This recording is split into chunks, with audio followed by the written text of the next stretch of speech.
Anniversary ট্রিপের আগের পার্টেই তোমরা দেখেছো আমরা অলরেডি দিল্লিতে পৌঁছে গেছি। আর এখান থেকে স্টার্ট হলো আমাদের বাস জার্নি।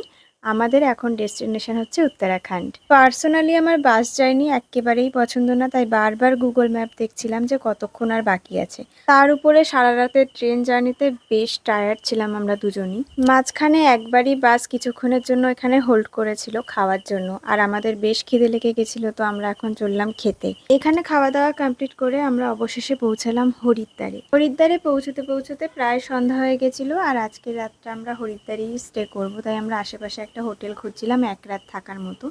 তো আমরা এই হোটেলটা চয়েস করেছিলাম, হোটেল আস্থা। এখানেই একটা রুম নিয়ে নিয়েছিলাম, তারপর একটু রেস্ট নিয়ে রেডি হয়ে বেরিয়ে পড়লাম একটু হরিদ্বারের মার্কেট, তারপরে গঙ্গার ঘাট এগুলোতে ঘুরতে। যেহেতু এটা হরিদ্বারের অফ সিজন ছিল, তো মার্কেট প্রায় ফাঁকাই ছিল বলতে পারো, আর জিনিসপত্রের দাম ছিল একেবারে আকাশ ছোঁয়া। মার্কেট এক্সপ্লোর করে তারপরে আমরা পৌঁছালাম গঙ্গার ঘাটে, যেখানে আরতি হয় সেখানে।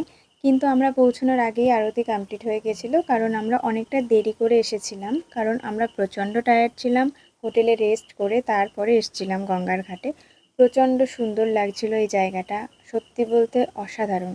আমাদের মেইন ডেস্টিনেশন কিন্তু হরিদ্বার নয়, আমরা হরিদ্বার ভায়া হয়ে পৌঁছবো ঋষিকেশে। তো কালকে সকালবেলায় আমরা হরিদ্বার থেকে বেরিয়ে পড়বো।